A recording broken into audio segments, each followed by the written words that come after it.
Karakteristik kondritis. Kondritis memiliki karakteristik adanya tulang rawan dan tidak mempunyai sisik. Kondritis sebagian besar adalah ikan laut yang dikenal sebagai ikan predator dan memakan ikan lain dengan menyaring partikel makanan seperti plankton dari arus air yang melewati mulut, faring, dan insang. Selain itu, kondritis juga memiliki sepasang rahang yang sangat kuat. Beberapa di antaranya memiliki organ listrik atau sengatan racun yang digunakan untuk pertahanan diri sekaligus pemangsaan. Kondritis juga tidak memiliki kantung udara sehingga dapat berenang secara aktif. Oh ya, kondritis juga memiliki sel-sel sensorik di organ garis lateral yang dapat mendeteksi semua jenis getaran, gerakan, dan tekanan air di sekitarnya. Lalu, bagaimana metabolisme kondritis? Metabolisme kondritis sebagian besar bersifat ektotermik atau berdarah dingin dengan laju metabolisme rendah dan kemampuan untuk bertahan hidup tanpa makan terus-menerus. Namun, hiu dalam famili Lamnidae, hiu makosiri pendek, hiu makosiri panjang, hiu putih, hiu porubigli, dan hiu salmon diketahui memiliki kemampuan endotermik.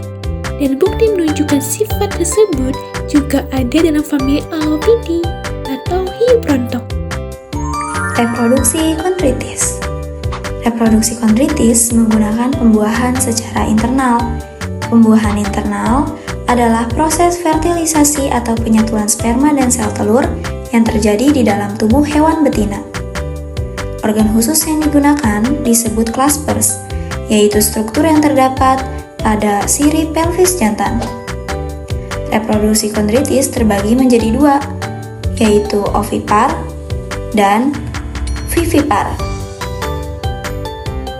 Ovipar yaitu telur dikeluarkan ke lingkungan luar dan menetas di luar tubuh induk. Sedangkan vivipar adalah embrio yang berkembang di dalam tubuh induk dan mendapatkan nutrisi langsung dari induk dan seringkali melalui struktur mirip plasenta. Lalu, ikan apa saja ya yang termasuk kondritis? Yang pertama, ada ikan hiu putih besar. Ikan hiu putih besar ini merupakan hiu terbesar di dunia dengan memiliki panjang tubuh hingga 6 meter dan berat hingga 1.100 kg. Memiliki warna abu-abu atau abu-abu kebiruan dengan sedikit warna putih di bagian perut. Memiliki 300 gigi tajam berbentuk segitiga lancip dan bergerigi. Hiu putih besar ini juga memiliki tubuh berbentuk seperti torpedo dengan sirip ekor yang kuat dan simetris, sehingga dapat berenang dengan kecepatan mendekati 50 km per jam. Nah teman-teman, itulah karakteristik dari ikan hiu putih besar. Selanjutnya, metabolisme sekunder pada ikan hiu putih besar. Metabolisme sekunder pada ikan hiu putih besar mencakup produksi senyawa bioaktif seperti squalen dan steroid yang berasal dari jalur metabolisme lipid. Squalen adalah metabolis sekunder dalam hati hiu putih besar. Squalen disintesis melalui jalur mevalonat yang dimulai dari asetil koenzim A. Kemudian dari 6 asetil dengan enzim menghasilkan farnesil birofosfat. Setelah itu, reaksi antara farnesil birofosfat dan nikotinamida adenin dinukleotida fosfat dengan sintesis squalen menghasilkan produk squalen, birofosfat, nikotinamida adenin dinukleotida fosfat, dan squalen dapat diubah menjadi lanasterol, kemudian lanasterol dimodifikasi menjadi steroid. Nah teman-teman, dari metabolisme tersebut tentunya memberikan manfaat, seperti dengan squalen yang disimpan dalam hati memberikan daya apung sehingga hiu dapat menghemat energi saat berenang di air. Kemudian, kolesterol dan turunan steroid membantu hiu menjaga fungsi seluler dalam berbagai kondisi suhu dan tekanan air. Selain itu, squalene juga memiliki sifat antioksidan yang melindungi sel dari kerusakan akibat stres oksidatif.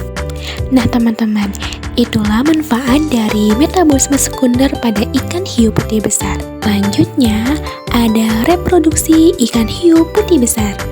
Ikan hiu putih besar berkembang biak secara vivipar.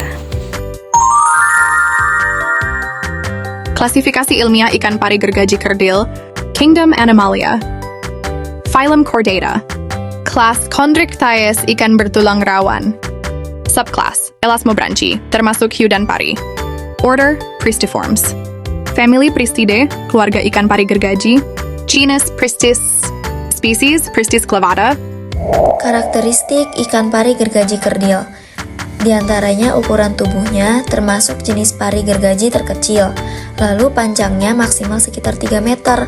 Ini lebih kecil dibandingkan spesies pari gergaji lainnya. Lalu bentuk tubuhnya itu pipih dengan moncong panjang menyerupai gergaji yang dilengkapi gigi seperti duri di kedua sisinya. Lalu warna tubuhnya umumnya berwarna coklat kehijauan dan bagian bawah tubuhnya berwarna putih. Biasanya ditemukan di muara sungai, pantai, dan terumbu karang, lalu di Indo-Pasifik. Reproduksinya yaitu melahirkan anak atau vivipar dengan perkembangan embrio di dalam tubuh induknya. Metabolisme ikan pari gergaji kerdil dalam respirasi, dia bernapas menggunakan insang, lalu dalam pencernaan makanannya ditangkap menggunakan moncong gergaji untuk dilukai mangsanya, lalu ekskresinya dia mengeluarkan sisa metabolisme berupa amonia melalui insang dan urin, lalu selanjutnya persamaan reaksi kimianya dalam respirasi itu ada glukosa, oksigen, dan karbon dioksida. Dalam pencernaan itu ada protein, ada H2O, dan ada asam amino yang akan diubah menjadi energi. Lalu dalam ekskresi ada NH3 atau amonia. Pari listrik putih, Kingdom Animalia. Phylum Chordata, hewan bertulang belakang. Kelas Chondrichthyes, ikan bertulang rawan. Subkelas Elasmobranchi. Ordo Torpediniformes pari listrik. Famili Torpedinida. Genus dan spesies Torpedo sp. Karakteristik pari listrik putih. Ciri paling khas dari pari listrik adalah organ listrik yang terletak di bagian kepala. Sengatan listrik yang dihasilkan dapat melumpuhkan mangsa dengan cepat. Sengatan listrik juga berfungsi sebagai mekanisme pertahanan diri untuk menangkal predator. Pari listrik memiliki tubuh yang pipih dan lebar, mirip dengan pari pada umumnya, namun bentuk tubuh yang spesifik dapat bervariasi antar spesies. Kulit pari listrik cenderung halus dan licin tanpa sisik. Ekor pari listrik biasanya tebal dan berotot, yang berfungsi sebagai alat gerak dan membantu dalam menghasilkan dorongan saat berenang. Pari listrik umumnya ditemukan di perairan laut, baik di daerah pantai yang dangkal maupun di perairan yang lebih dalam. Tetapi mereka sering ditemukan di dasar laut berpasir atau berlumpur. Pari listrik putih memiliki warna putih. Metabolisme ikan pari listrik putih. Seperti ikan lainnya, pari listrik putih membutuhkan energi untuk melakukan aktivitas sehari-hari. Energi ini diperoleh melalui proses metabolisme, di mana makanan diubah menjadi energi yang dapat digunakan oleh sel. Namun, mengingat kebutuhan energi yang tinggi untuk menghasilkan listrik, kemungkinan metabolisme pari listrik putih sedikit berbeda dibandingkan dengan ikan pari lainnya. Reproduksi ikan pari umumnya bersifat ovipar atau opovivipar. Persamaan reaksi ikan pari listrik putih. Proses menghasilkan listrik pada ikan pari melibatkan reaksi kimia yang kompleks. Secara umum, reaksi ini melibatkan pergerakan ion-ion seperti natrium dan kalium melalui membran sel khusus yang disebut dengan elektrosit. Pergerakan ion ini menghasilkan perbedaan potensial listrik yang kemudian dapat menghasilkan sengatan listrik.